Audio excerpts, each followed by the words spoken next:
Never save money. That sentence ruined my father's sleep for years. Not because he didn't try, but because he learned it too late. In a small, crowded town near a busy market, there lived a middle-aged man everyone quietly judged. They didn't call him lazy because he slept all day. They called him lazy because his life never moved forward.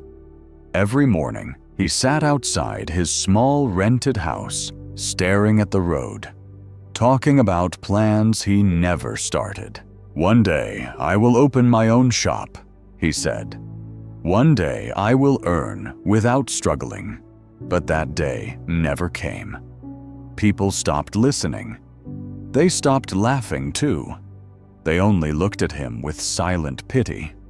At home, his wife often sighed, "Life does not live on dreams. Life lives on work." He lifted his shoulders and replied softly, "Someday, I will find a way." Years passed. Life became harder. Prices rose. Rent increased. Food became expensive. One night, his young son sat near him on the floor, barefoot, thin, and hungry, and asked quietly, "Father, is there food?" His wife opened the small cupboard. It was empty. The man looked down at the floor, his chest tight. Dreams could not be eaten. Ideas could not fill a stomach. That night, he did not sleep. The next morning, with shame heavy in his heart, he went to the market to look for work. A fruit shop owner needed a helper.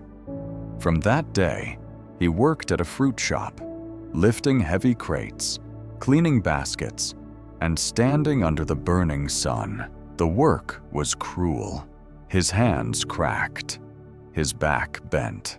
Sweat burned his eyes.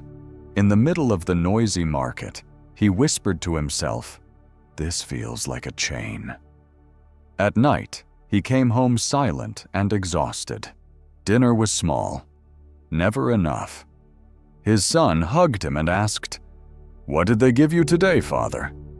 He looked at his wages and said, "It is little, but it is something." But the money never stayed. Food took it. Medicine took it. Bills took it. Only a few coins remained on the table.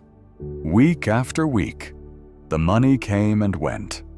The roof still leaked. Hunger stayed. One afternoon, while resting near a tea stall, he heard men talking loudly.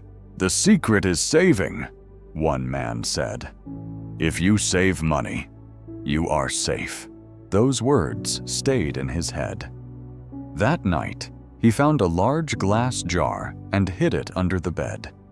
Every week, after buying only what was absolutely needed, he dropped coins into the jar. The sound made him smile. It felt like hope. One day, his son found the jar. "What is this, Father?" The man smiled proudly.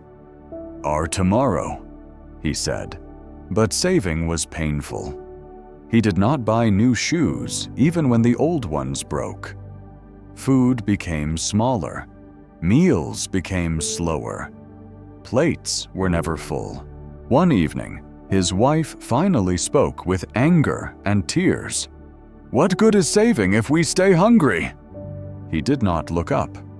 "Someday," he said, "you will understand." Months passed. The jar filled. To him, it looked like safety. One morning, he went to the fruit wholesale market. He placed the saved money on the table. "I want to buy more fruits," he said. "I want to open my own shop." The seller counted the money and shook his head. "Prices have gone up," he said calmly. "This buys much less now." The man froze. "Money loses value when it just sits," the seller added. On the walk home, the jar felt heavier than ever. That night, he poured the money onto the table and counted it again and again. The numbers were the same. But his life was not better. His son asked quietly, "So what is the use of saving, Father?" The man had no answer. Days became darker. His body grew weaker. Sometimes he felt there was no way forward. One morning, while working at the fruit shop, he noticed something carefully.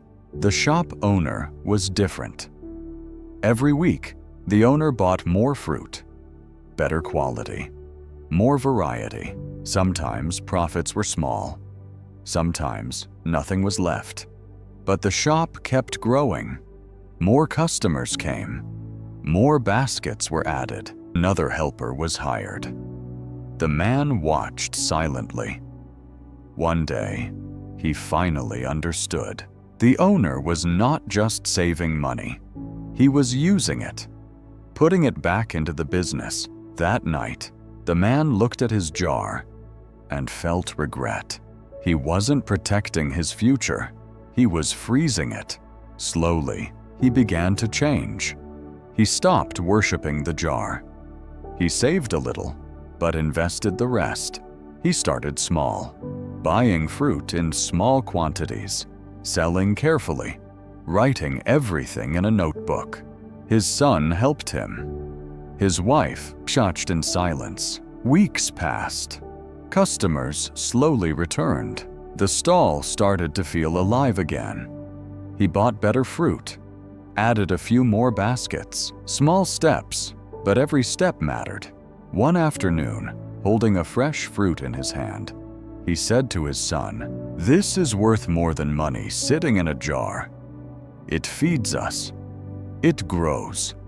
It works." The boy smiled. "So you're not lazy anymore?" The man smiled with wet eyes. "No, my child. I finally learned." The jar stayed forgotten under the bed. When people talked about saving money, he pointed to the fruit shop and said, "Saving money is like holding water in your hands. It always slips away. Make it work, even if you start small." And that is how a man once quietly judged by others learned the greatest truth of his life. Never save money. Make it grow.